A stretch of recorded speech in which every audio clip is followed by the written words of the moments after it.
जय श्री राम जी। जो भी भक्त इस वीडियो को देख रहे हैं उसके घर में सुख समृद्धि, उसके घर में कोई भी परेशानी नहीं आई और पूरा परिवार सुख शांति से अपना जीवन यापन करें।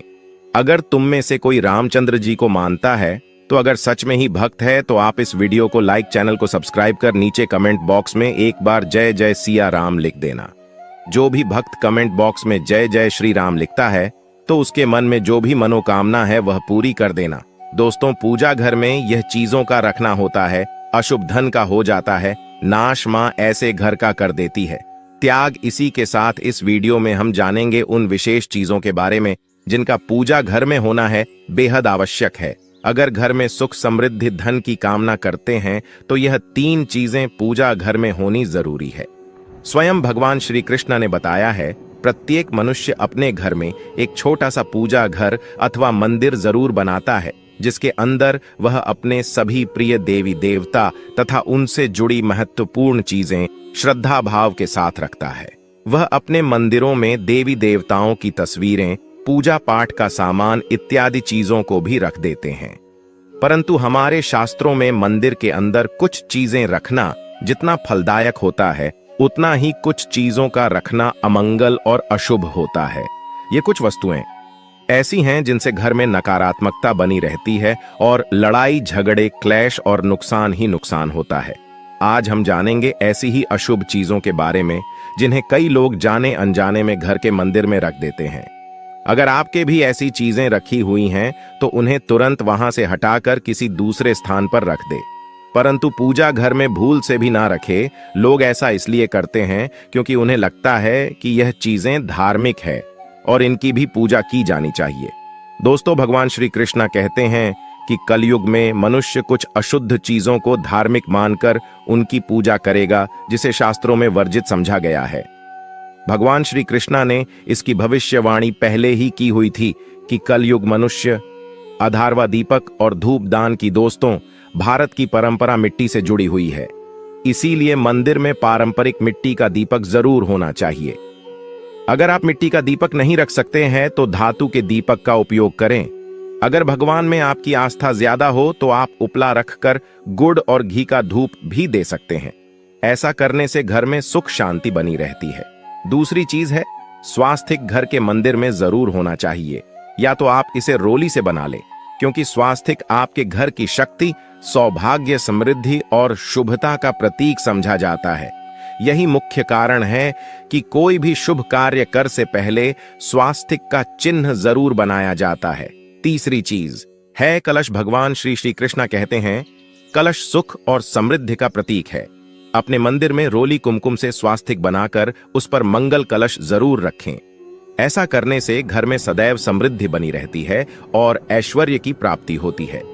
चौथी चीज है शंख। बहुत ही कम लोग जानते हैं कि शंख की उत्पत्ति समुद्र मंथन के 14 रत्नों के साथ हुई थी। इसी कारण से शंख महालक्ष्मी को अत्यंत प्रिय है। शंख की ध्वनि से सकारात्मक ऊर्जा का भी संचार होता है, इसीलिए मंदिर में शंख जरूर होना चाहिए। शंख के घर में उपस्थिति से महालक्ष्मी भी प्रसन्न होती है और उस घर में कभी भी धन की कमी महसूस नहीं होती। पांचवी चीज है घंटी। मंदिर में घंटी जरूर देखी होगी क्योंकि घंटी को शुभ समझा जाता है। इसलिए जब घर के मंदिर में घंटी की आवाज होती है वहां का वातावरण शुद्ध और पवित्र बनता है। जिस घर में पूजा के दौरान घंटी बजाई जाती है उस घर के आसपास की सभी नकारात्मक शक्तियां दूर हो जाती हैं और साथ ही सुख समृद्धि के द्वार खुलने लगते हैं। तो यह है वह वस्तुएं जिन्हें घर के मंदिर में जरूर रखना चाहिए।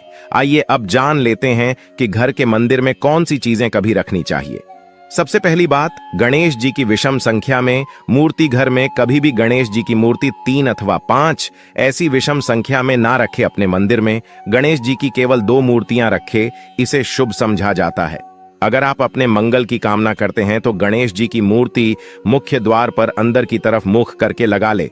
कई लोग यह गलती करते हैं कि मुख्य द्वार पर गणेश जी की मूर्ति बाहर की ओर मुख करके लगा देते हैं, जिससे उन्हें काफी का सामना करना पड़ता है। अगर आप चाहें तो मुख्य द्वार के दोनों ओर लगा दें या फिर मुख्य द्वार के अंदर की ओर लगाइए, परंतु खाली बाहर की ओर कभी भी नहीं लगाना चाहिए। दूसरी चीज, टूटे हुए चावल। अपने मंदिर में कभी भी टूटे हुए चावल ना रखें।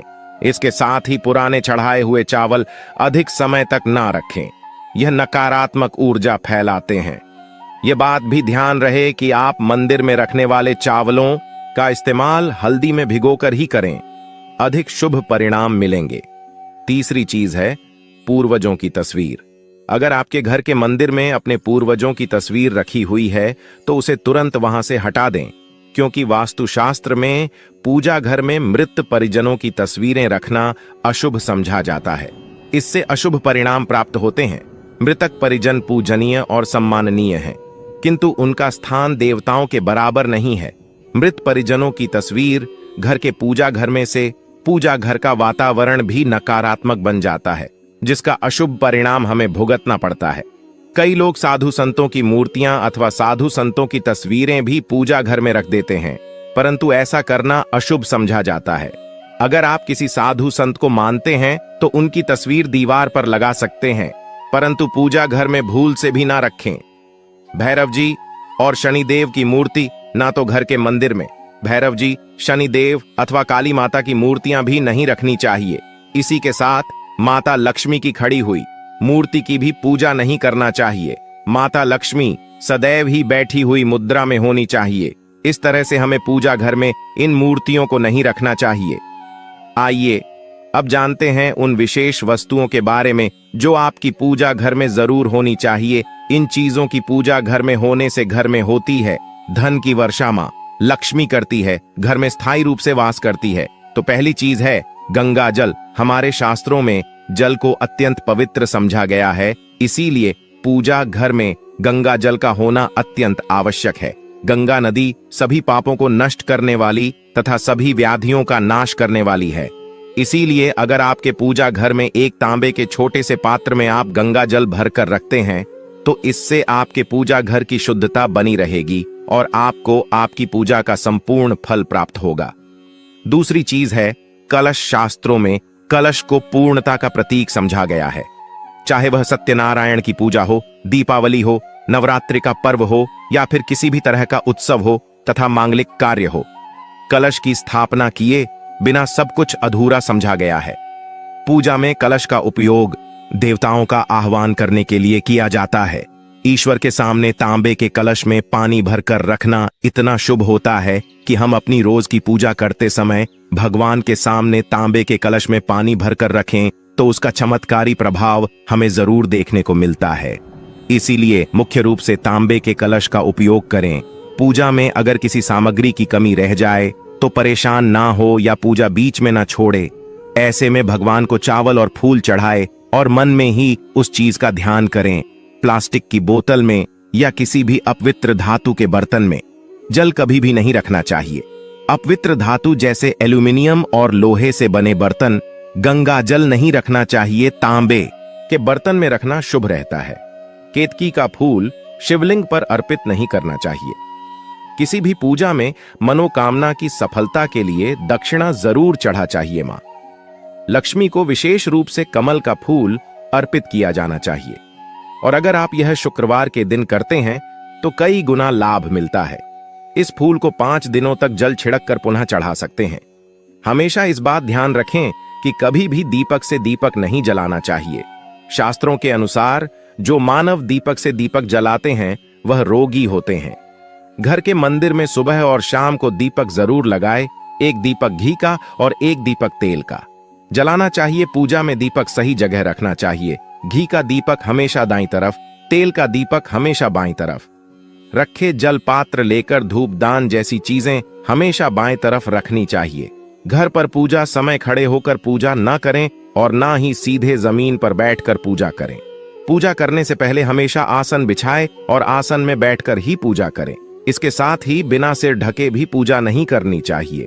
स्त्री हो या पुरुष, पूजा करते समय हमेशा सिर को दुपट्टे या फिर रुमाल से ढकना चाहिए। किसी भी भगवान के पूजन में उनका आवाहन करना, ध्यान करना, आसन देना, स्नान करवाना, धूप दीप जलाना, अक्षत चावल कुंभ, चंदन पुष्प कोई प्रसाद आदि अनिवार्य रूप से होना चाहिए। पूजन में पान का पत्ता भी रखना चाहिए। ध्यान रखें, पान के पत्ते के साथ इलायची, लौंग, गुलकंद आदि भी चढ़ाना चाहिए। पूरा दोस्तों, देवी देवताओं को हार, फूल, पत्तियां आदि अर्पित करने से पहले एक बार साफ पानी से जरूर धो लेना चाहिए। सभी तरह की पूजा में चावल विशेष रूप से चढ़ाए जाते हैं।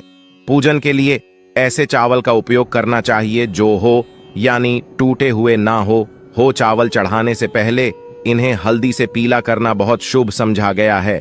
इसके लिए थोड़े से पानी में हल्दी घोल लें और उस घोल में चावल को डुबोकर पीला किया जा सकता है। पूजन करते समय इस बात का विशेष ध्यान रखें कि पूजा के बीच में दीपक बुझना नहीं चाहिए। ऐसा होने पर पूजा का पूर्ण फल प्राप्त नहीं हो पाता है। भगवान विष्णु को प्रसन्न करने के लिए पीले रंग का रेशमी कपड़ा चढ़ाना चाहिए। माता, सूर्य देव और श्री गणेश को प्रसन्न करने के लिए लाल रंग का। भगवान शिव को प्रसन्न करने के लिए सफेद वस्त्र अर्पित करना चाहिए। किसी भी तरह के पूजन में कुल देवता, कुल देवी, घर के वास्तु देवता, ग्राम देवता आदि का ध्यान करना भी आवश्यक है। इन सभी का पूजन भी करना चाहिए। पूजन में हम जिस आसन पर बैठते हैं उसे पैरों से इधर उधर खिसका नहीं चाहिए। आसन को हाथों से ही खिसका चाहिए। यदि आप प्रतिदिन भी एक दीपक भी घर में जलाएंगे तो घर के कई वास्तु दोष भी दूर हो जाएंगे। सूर्य, गणेश, दुर्गा, शिव और विष्णु ये पंचदेव कहलाते हैं। इनकी पूजा सभी कार्यों में अनिवार्य रूप से की जानी चाहिए। प्रतिदिन पूजन करते समय इन पंचदेव का ध्यान करना चाहिए। इससे लक्ष्मी कृपा और समृद्धि प्राप्त होती है। तुलसी के पत्तों को अर्पित किया जाना चाहिए और अगर आप यह शुक्रवार के दिन करते हैं तो कई गुना लाभ मिलता है। इस फूल को 5 दिनों तक जल छिड़क कर पुनः चढ़ा सकते हैं। हमेशा इस बात ध्यान रखें कि कभी भी दीपक से दीपक नहीं जलाना चाहिए। शास्त्रों के अनुसार जो मानव दीपक से दीपक जलाते हैं वह रोगी होते हैं। घर के मंदिर में सुबह और शाम को दीपक जरूर लगाए। एक दीपक घी का और एक दीपक तेल का जलाना चाहिए। पूजा में दीपक सही जगह रखना चाहिए। घी का दीपक हमेशा दाईं तरफ, तेल का दीपक हमेशा बाईं तरफ रख जल पात्र लेकर धूपदान जैसी चीजें हमेशा बाएं तरफ रखनी चाहिए। घर पर पूजा समय खड़े होकर पूजा ना करें और ना ही सीधे जमीन पर बैठकर पूजा करें। पूजा करने से पहले हमेशा आसन बिछाए और आसन में बैठकर ही पूजा करें। इसके साथ ही बिना सिर ढके भी पूजा नहीं करनी चाहिए। स्त्री हो या पुरुष, पूजा करते समय हमेशा सिर को दुपट्टे या फिर रुमाल से ढकना चाहिए। किसी भी भगवान के पूजन में उनका आवाहन करना, ध्यान करना, आसन देना, स्नान करवाना, धूप दीप चलाना, अक्षत, चावल, कुंभ, चंदन, पुष्प, कोई प्रसाद आदि अनिवार्य रूप से होना चाहिए। दोस्तों, यह शास्त्रों संबंधित, पूजा संबंधित वीडियो आपको कैसा लगा हमें कमेंट बॉक्स में जरूर बताएं। आज के वीडियो में बस इतना ही। आप हमारे इस चैनल को